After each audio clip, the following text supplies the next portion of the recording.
మనకి మొన్న ఇంగ్లాండ్ మీద 5th టెస్ట్ కంప్లీట్ అయింది కదా. మరి 5th టెస్ట్లో మన ఇండియా గెలిచి సిరీస్ మొత్తాన్ని కూడా 2-2తో డ్రా చేసాం.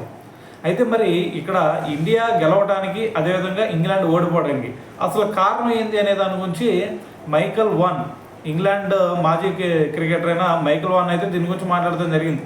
అయితే అతను ఏమంటున్నాడో తెలుసా, ఇంగ్లాండ్ ఓడిపోవడానికి ఒకటే రీజన్. ఆ రీజన్ ఏంటంటే బెన్ స్టోక్స్ అని చెప్తున్నాడు. అదేంది భయ్య, బెన్ స్టోక్స్ ఒకటి ఉంటే మ్యాచ్ మొత్తం టర్న్ చేస్తాడంటే అతను చెప్తుంది ఏంటంటే మొన్న లాస్ట్ డేలో 35 రన్స్ మాత్రమే కదా వాళ్ళకి కావాల్సింది. ఆ 35 రన్స్ కొట్టాల్సినప్పుడు మా బ్యాట్స్మెన్స్ చాలా ప్రెషర్ ఫీల్ అయ్యారు.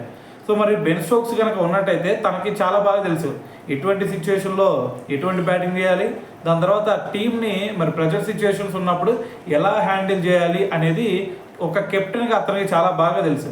సో కాబట్టి మొన్న బెన్ స్టోక్స్ లేకపోవడం వల్లే మేము ఓడిపోయాం. దాంతోపాటు బౌలింగ్లో చూసుకుంటే అతను ఉన్నట్టయితే ఆల్రౌండ్ షోతో అదరగొట్టేసేవాడు.